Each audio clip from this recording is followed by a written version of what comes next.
Hey guys, this is Gw2. I finally finished leveling up my Guardian, so this is my unofficial Guardian build. Okay, he looks pretty cool. He's awesome. It's a lot of fun. Let's get right to it. Alright, let's start off with the traits. Okay, we kept our build from our theory crafting. It's going to be 30 points in valor, 30 points in honor, and 10 points in virtues. Okay, this build worked great through leveling, and it's extremely powerful for what it was made. This build is particularly made to be more of a tank, support, dungeon build, and that's where it really shines. But it's very, very efficient at soloing as well, so that's why it's great for leveling too. Alright, the build revolves around altruistic healing. Altruistic healing applies heals whenever you apply a boon to allies. Allies include yourself, so whenever you give yourself a boon, you heal yourself. Alright, and this synergizes very, very well with a lot of the traits that we're going to be talking about. Might of the Protector, gain might when you block attacks. This is not as efficient as I would hope because I'm not using a shield for this build, but whenever you block an attack with Aegis, it also grants you might. So extra might never hurt anybody's. Retributive armor. 5% of toughness is given as a bonus to precision. When we look at armor, you'll see that we're stacking a lot of toughness. So this 5% of toughness is actually turns out to be 5% crit. And since we need the crit in this build, this synergizes very well. Alright, Virtue of Courage is recharged when you rally. This is called Courageous Return. It's somewhat useful. I mean, when you rally yourself, you gain Aegis immediately, so you can block one attack. It's kind of like a throwaway. You use it, but you don't really feel powerful using it. Purity, lose a condition every 10 seconds. We have two of those on separate cooldowns. I'll show you the other one later when we get to our skills, because our healing signet also removes the condition every 10 seconds. So, I mean, conditions are our main weakness because as Guardians we have low vitality to begin with, and I did not stack vitality. So as you can see, my health with my armor and everything, it's only at 16k, but trust me, we have plenty of toughness and healing throughput to actually survive a lot of things. Valorous Defense. Gain Aegis when your health reaches 50. Again, it's nice defensive skill. It's good to know, good to use. Okay, in honor we have Empowering Might. This is one of the key reasons why we're stacking a lot of precision, is nearby allies gain might for 5 seconds when you land a critical hit. Okay, that includes yourself as well. So whenever you land a critical hit, you get might, which is great for stacking might. It also heals yourself through altruistic healing, so any boon we apply is great. Let's talk about two-handed mastery. Both of our weapons are two-handers, so this is given. Superior Aria. Shouts recharge 20% faster. This is again a shout build, so this is also a given. I'm going to talk about the three minor traits all together. The first minor trait is Vigorous Precision. Gain 5 seconds of vigor when you deliver a critical hit. We're stacking precision, so we're going to have a lot of critical. This should be up almost 100% of the time.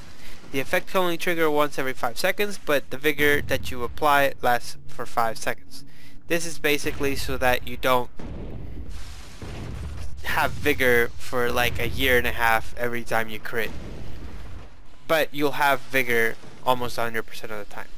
What vigor does is it recharges your endurance a lot faster, so that plays well with the other two minor traits.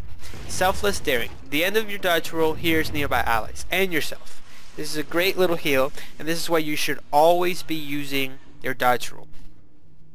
Even if you don't need to dodge, obviously save one for when you really need to dodge, but with Vigor that you have on, you should be okay. The last one is Elusive Power. Deal more damage at low endurance. You should always be at least half endurance or less. So this works great. And I'm not saying that you're going to have 100% uptime of a little bit more damage at low endurance, but it helps out a little bit. Whenever you're dodging, which should be all the time, you'll at some point be at low endurance, and those extra hits mean a lot, especially since this isn't really a damage build. Lastly, in virtues we have Retaliation. We have one of our main skills on our greatsword grants Retaliation, so this makes it last longer, and also all of the fields that we put on the floor, which are 2, they are light fields, and when you jump into a light field or jump out of a light field, you gain Retaliation as well. So that's 2 ways that we use Retaliation, so making it last 25% longer seemed like the most efficient choice out of all the other traits. Inspired Virtue is kind of a throwaway because I don't really use my virtues that much, or I guess as much as I should.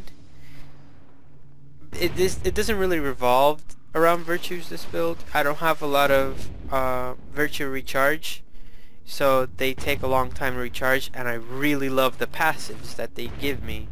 Grant Aegis every 40 seconds, that's great. I have another way to grant Aegis to myself that's gonna stop me from using this virtue because the recharge rate is 90 seconds, which is ridiculous. The passive on this one regenerates health, and when you're active it heals yourself and nearby allies. It's really not as useful as you think, so I leave it at regenerate health. And Virtue of Justice burns foes with every 5th attack, and when you activate it, me and my allies inflict burning on the next attack. It's okay, and it has the lowest cooldown, so if I had to use one, this would probably be it, especially since it grants me might. But if I don't have renewed justice, which is Virtue of Justice is renewed when you kill a foe, it makes it a lot less useful than you think. You can't really stack might with it. But I mean, if I were to use a virtue, that would probably be it. I don't really use it, but I should. Alright, so those are my traits. Let's go ahead and look at the skills. Alright, let's talk about skills a little bit. Alright, let's start with our healing. I use Signet of Resolve.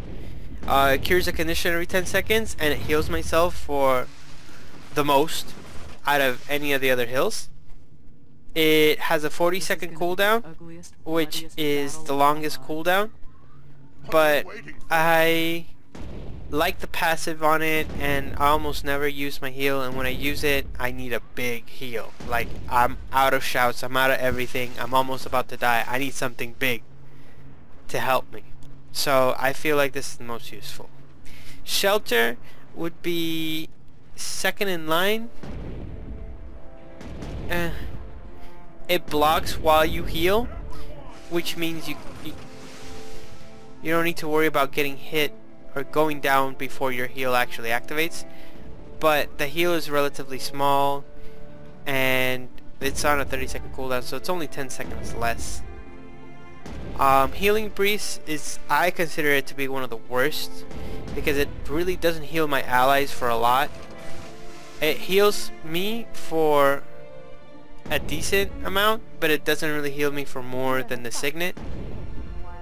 It takes longer to cast, and it's on a 40-second cooldown, so I would really not suggest using Healing Breeze, since you're not there to heal other people. You're not a elementalist in water, you know? Prayer to Gw2 is my racial. It's actually really good. It's 30 seconds on cooldown, and it heals for quite a lot. Not as much as the Signet, but it's pretty close. I believe it's actually a little bit more efficient, but you lose the passive from the Signet or Resolve. So I stuck with the Signet Resolve. Alright, our utilities, we're using exclusively shouts. That's what we want. That's what we need to keep our boons up, and that's what we're going to be using. Okay, one of the shouts that I use almost 100% of the time is Save Yourselves. Save Yourself is by far one of the best shouts you could have. It draws conditions from nearby allies, so you help your allies, which is part of being a support, is helping your allies, and you gain a ton of boons for a short time. They don't last very long, but this is the only shout that actually gives you boons that are damage oriented. It gives you fury, it gives you might, it gives you retaliation. So those are all boons that give you more attack, more power. Alright, the second one that I always use is Stand Your Ground. Stand Your Ground grants stability to yourself and allies and retaliation. Alright, it doesn't last very long, but it's on a very short cooldown. It's 24 seconds. And it breaks stun. It's useful for when you're feared. It's useful for not getting knocked down. This skill is very, very useful all the time. So I always keep it on there. And it heals me because of my traits. So this is really great. The last one, I switch back and forth between Hold the Line, which is our relatively low cooldown. It gives me protection and regen for a short period of time, and it grants it to all my party members, which is really great for, you know, topping people off, getting some damage off of them, you know, helping people stay on top of the damage that's coming in. So I use this one a lot. The other one I use a lot is Retreat, which is the last shout we have. Retreat is great for moving around, for traveling. And this was my go-to skill for leveling, because between the staff skill, Retreat, and Save Yourselves, I could have swiftness up almost 90% of the time. So I can move around a lot faster. Retreat also has its usefulness when you're not trying to move around, because it grants you ages. So this is an easy way to stop a big attack from coming in. It grants you and your allies ages. For example, you know a big attack is coming. Right before the big attack hits, you use Retreat. Everybody gets ages. Everybody blocks the big attack. You know, you save yourself a knockback, a lot of trouble, because blocking attacks actually stops you from getting knocked back and all other sorts of horrible things. So Retreat does have a lot of usefulness. It's on a 48-second cooldown, so they're both like the longer cooldowns. I prefer Save Yourselves above Retreat, but I will usually switch Retreat around with Hold the Line, depending on the situation. Okay, and that's it for my skills. Let's talk a little bit about how I leveled and where to put your trait points first, and so on and so forth. When you start leveling, the first thing I wanted to get was Vigorous Precision, simply because, you know, Vigor helped me dodge more, and I felt it was better than both Valorous Defense and Inspired Virtues. Alright, so once you get Vigorous Precision, you can go ahead and go for Superior Aria. You're going to be using shouts from the start, so it's really important for you to get Superior Aria and have your shouts actually working for you. Alright, once you get that, you go with Purity here, or you might go with Retributive Armor. There's a couple traits that are actually really good early level. since you don't have a lot of toughness yet, your precision's not really going to change much. One of the good ones is Strength of the Fallen. You lose 33% health slower while you're down. And the other one is Strengthless Numbers. Nearby allies gain up to 70% toughness based on your effective level. Out of the ones that I mentioned, probably Strength of the Fallen is the best if you're not using Purity. Okay, as you level up, you want to prioritize Valor and Honor over Virtues. Unless you don't have a choice, then you go for Virtues. And once you get to the final tier, once you get to level 60, the first thing you want to get is Altruistic Heal. That's your #1 go get. And then you go with Empowering Might. By that time, you'll have enough crit to actually be able to back it up. Alright, that's it for this video. The next video is going to go over armor, runes, weapons, and sigils, including weapon skills. So I'm going to go ahead and link it to you right now. Again, my name is Gw2. Follow me, subscribe, comment. I like to hear from you guys. Let me know what's up.